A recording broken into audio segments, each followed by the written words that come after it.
You wake up this morning, you check your bank account, maybe out of habit, maybe out of anxiety, and you realize something. Your car payment is due, your rent or mortgage is due, you've got groceries to buy. You're scrolling through your subscriptions and thinking, wait, am I even using this app anymore? And somewhere in the back of your mind, this quiet voice is whispering, how am I going to afford all of this? Look, you're not alone. In 2024, 64% of Americans reported living paycheck to paycheck. And here's what's crazy. That includes people making six figures. So what's the difference between someone who's genuinely building wealth and someone who feels trapped in the financial hamster wheel? It's not what you think. It's not about making more money. It's about understanding a simple rule that wealthy people live by, a rule that most people have never heard of. And that's exactly what we're talking about today. My name is Frank, and I spend way too much time researching about financial success in education. If you're someone who cares about his income and financial stability,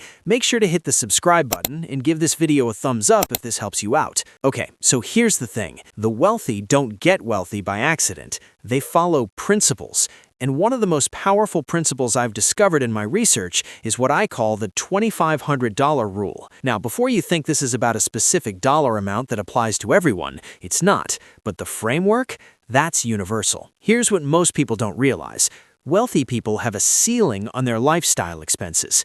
Not because they can't afford more. They have this ceiling because they refuse to let lifestyle inflation become their prison. And the most common version of this rule is that your non-housing monthly expenses, your car, your food, your entertainment, your subscriptions, everything except rent or mortgage should not exceed $2,500 unless you're earning significantly more. Let me break down why this matters. According to research from Northwestern Mutual, 39% of Americans don't have a monthly budget, and of those who do, most people have absolutely no idea where their money is actually going. You're making decisions about money constantly, but you're doing it half asleep. You're spending reactively, not strategically. Here's where it gets really interesting. There's a psychological principle called hedonic adaptation. Basically, what this means is that no matter how much money you make, you get comfortable spending it. It's called lifestyle creep. You get a raise, and suddenly that extra $500 a month isn't extra anymore.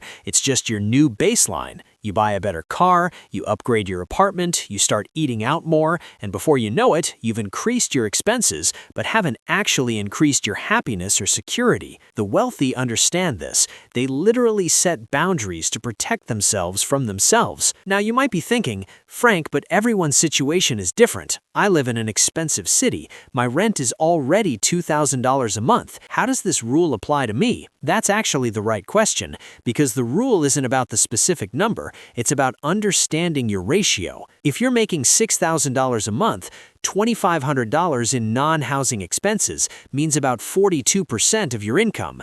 If you're making $15,000 a month and you stick to the same $2,500, that's only 17%. The point is, no matter where you are, you have a ceiling, and you don't cross it. Let me give you a real example. Let's say you're making $5,000 a month. Your rent is $1,500. That leaves $3,500. Now, most people I've studied, they'll spend like this. $800 for a car payment, $400 for insurance, $600 for groceries, $300 for dining out, $200 for subscriptions and entertainment, $250 for miscellaneous. Boom, they're at $2,550. They've hit that ceiling. But here's where the psychology gets powerful. When you hit the ceiling, you make different decisions. You don't get the $800 car. You find one at $400. You don't grab coffee every morning. You make it at home. You're not being cheap, you're being intentional. And guess what happens? That extra $1,000 a month, that's your investment money. That's your opportunity fund. That's what creates wealth. This is where it gets really interesting. According to Fidelity's wealth building study, the average millionaire has reduced their spending rate by 15 to 20% compared to their income level. They're not making $100,000 in spending $95,000. They're making $100,000 in spending $75,000. That $25,000 difference, invested over 20 years at 8% annual returns, that's nearly $1.2 million in additional wealth. Now, you might be thinking, but what if I don't make $5,000 a month? What if I make $3,000? Here's the thing. The rule still applies. It might look different, maybe your ceiling is $1,500 in non-housing expenses, but the principle stays the same. You create boundaries, you protect your future self. Here's what you need to do starting today. First, track your non-housing expenses for the next 30 days. All of them. Every single transaction. Don't judge yourself, just observe. You need data to make decisions.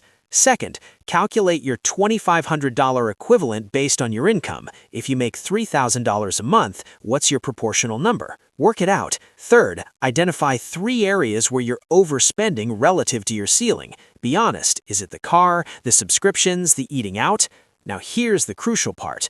Reduce one of those areas by 20% this month. Not all of them. One. Just one. Create a small win, because that's when the psychology shifts. When you prove to yourself that you can do this, everything changes. Here's what most people don't realize. This isn't about deprivation, it's about protection. You're not trying to live miserably. You're trying to ensure that by age 45, you're working because you want to. You're trying to ensure that one unexpected car repair or medical bill doesn't derail your entire financial situation. The wealthy understand that money is about freedom, not about consumption, and the $2,500 rule is the boundary that protects that freedom. So here's my challenge to you. Commit to tracking your expenses for the next week, just 1 week. See where your money's really going. If this video resonated with you, if this framework is something you're going to actually use, hit that thumbs up button and subscribe if you're serious about building genuine financial stability. We're going to break this cycle together. Your future self is counting on the decision you make today.